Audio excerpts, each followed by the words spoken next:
बहुत समय पहले की बात है। अरे बेटा, तू पढ़ाई पूरा करके वापस आ गया और तेरे साथ में ये लड़की कौन है और कहाँ से है? कौन है मुझे बता, और मुझसे बताया क्यों नहीं, ये किसको साथ में लाया है?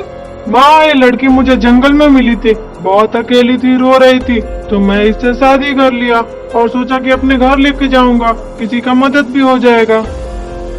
अरे भगवान, करम फूटे मेरे, जो ऐसे नालायक बेटे को जन्म दिया। तू ऐसे भी किसी को उठा के लेके चला आएगा, कहीं ये चुड़ैल हुई तो? अरे माँ जी, डरिए मत, मैं चुड़ैल नहीं हूँ, डरने की जरूरत नहीं है। देख, तू कोई भी हो, मुझे तुझसे कोई मतलब नहीं, मुझे सिर्फ अपने बेटे से मतलब है, और मुझे नहीं पता तू कौन है और कहाँ से आई और तेरा मकसद क्या है। अगले दिन सुबह होते ही वह अपने बहू के कमरे में जाती है। आप लोगों के पास दिमाग नहीं है क्या? गवार देसी कहीं के, बिना किसी को नॉक किए किसी के कमरे में कैसे आ सकते हैं आप लोग, बदतमीज गांव वाले। अरे बड़ी बहू, मैं और तुम्हारी बिटिया छोटी बहू के कमरे में गए थे, मुझे उसके रंग ढंग और तेवर कुछ ठीक नहीं लग रहे। अरे ओ बुढ़िया सुन, मेरे बारे में मेरी जेठानी जी से क्या शिकायत कर रही है? तेरा टांग न तोड़ दी तो फिर कहना, जो बहुत शिकायत करने पे लगी हुई है। बड़ी बहू, तूने देखा ना इसके रंग ढंग और तेवर कैसे हैं? तू इससे दूर ही रहना। कोई बात नहीं माँ जी, शहर की लड़की है, धीरे धीरे हम लोगों में रह के संभल जाएगी। अरे बड़ी बहू, तुम भोली हो, इसका मतलब ये मत समझना कि सभी लोग तुम्हारे ही जैसे होंगे। उसके नखरे और तेवर देख के तो लग रहा है कि वो डायनी होगी।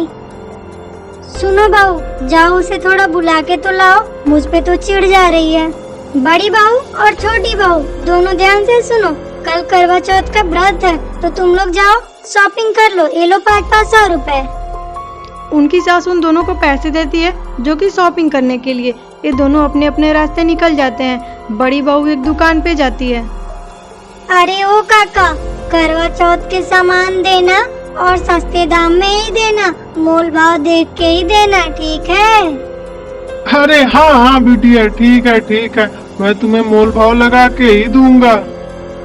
अरे काका, आपकी दुकान से इतने सामान लिए, एक दिया तो फ्री का दे दो।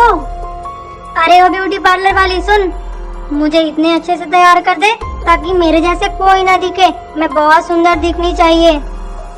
एक तरफ उसकी बड़ी जेठानी पूजा का सामान ली और कुछ जरूरी चीजें, फिर घर वापस आ जाती है। वहीं दूसरी तरफ उसकी देवरानी ब्यूटी पार्लर जाके सारा पैसा खर्च करके चली आती है। दोनों एक साथ ही घर वापस आते हैं और घर आने के साथ साथ उन लोग अपने सास से मिलते हैं।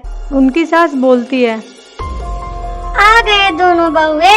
बड़ी बहू, तुमने तो पूजा का सामान लिया है, और छोटी बहू सारा डेंट पेंट लीपा पोती मुंह पे ही करा ली, सामान कहाँ से लेगी, अमीर बाप की बिगड़ी बेटी।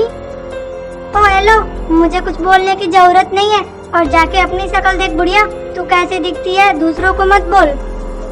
उसकी सास उन दोनों बहुओं को सरगी देती है और खाने के लिए बोलती है। बेचारी करे भी तो क्या करे, आखिर दोनों उसकी बहुएं जो थी। अगले दिन फिर से वो दोनों तैयार होके आती हैं।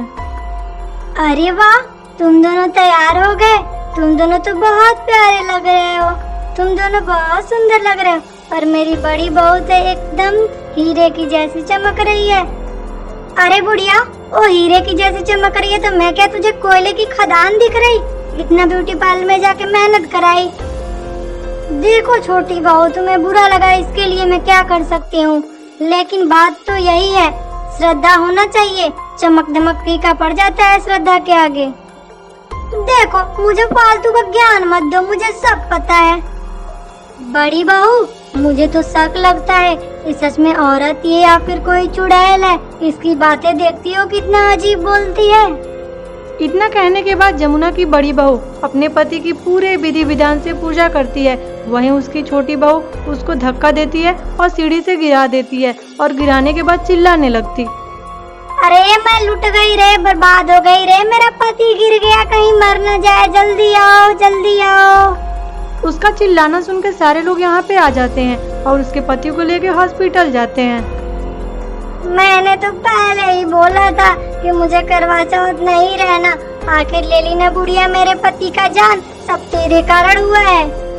दरअसल जमुना जिसे अपने छोटे बेटे की बहू समझ रही थी, वो उसकी बहू नहीं बल्कि चुड़ैल थी। जो कि बदला लेने आई थी, लेकिन ये लोग इस बात से अनजान थे। एक दिन उसकी बड़ी बहू घर में जा रही थी, तभी वो पीछे से आती है। ये सही मौका है, पहले इसके देवर को मार दी, अब इसे मारूंगी। तभी लता की बड़ी बेटी आ जाती है और बोलती है, माँ मुझे खाना दो ना, मुझे बहुत तेज भूख लगा है, जल्दी चलो मुझे खाना दो। वो अपनी बेटी को खाना देने जा ही रही होती है कि पीछे से उसके लगता है कोई आ रहा है। उसे अंदाजा लगता तब तक उसके पीछे वो चुड़ैल आ जाती है, जो कि उसकी देवरानी बन के आई थी, और उसके शरीर में प्रवेश कर जाती है और उसकी बच्ची को मारने के लिए दौड़ाने लगती है। वो कैसे भी वहाँ से जान बचा के भागती है। पापा जल्दी घर आ जाइए, वो आंटी नहीं, वो चुड़ैल है जो कि मम्मी का शरीर पे आ गई है और उसी ने अंकल को मारा था। वो जल्दी से आता है और अपनी पत्नी से पूछता है, क्या हुआ बेबी, तुम ठीक तो हो ना? गुड़िया फोन की थी, मैं तो डर ही गया। तू तो अब डरेगा रे, जब तेरी लाश इस घर से निकलेगी। तेरे भाई को मार दी, अब तेरी बारी। इतना कहने के बाद वो अपने पति और बच्ची को दौड़ाने लगती है। उसे भी कुछ नहीं पता रहता कि उसके साथ ये क्या हो रहा है, क्योंकि ये कुछ नहीं कर रही होती है। ये तो सारा कर रही थी उसकी देवरानी, जो कि चुड़ैल थी। वह इन लोगों को दौड़ाते दौड़ाते एक जंगल में लेके चली जाती है। तांत्रिक बाबा, हमारी जान बचा लीजिए। हमारी पत्नी के ऊपर एक चुड़ैल आ गई है और वो छोड़ नहीं रही, हम लोग को जिंदा नहीं छोड़ेगी। चलिए तांत्रिक बाबा, आप जल्दी से वहाँ पे।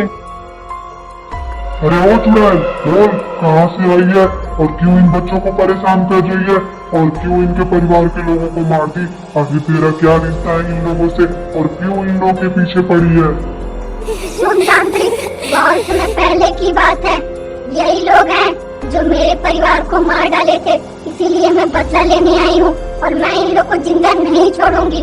और लोगों को तो मार दी, अब बस 2 ही लोग बचे हैं। इन लोग को भी मार के मैं अपना बदला पूरा करूंगी और तू बीच में नहीं आएगा, नहीं तो तू भी अपनी जान पे जाएगा। देख चुड़ैल, बदला लेने से कुछ नहीं होगा। आखिर इन लोगों ने नहीं किया ना, इन लोग के पूर्वजों ने किया, तो तू ये सजा इन लोग को क्यों दे रही है? ये लोग तो बहुत अच्छे हैं। चुड़ैल, इन लोग को छोड़ के चली जा और इसी में तेरी भलाई है। वह एक मंत्र पढ़ता है और चुड़ैल वहाँ से हमेशा के लिए गायब हो जाती है।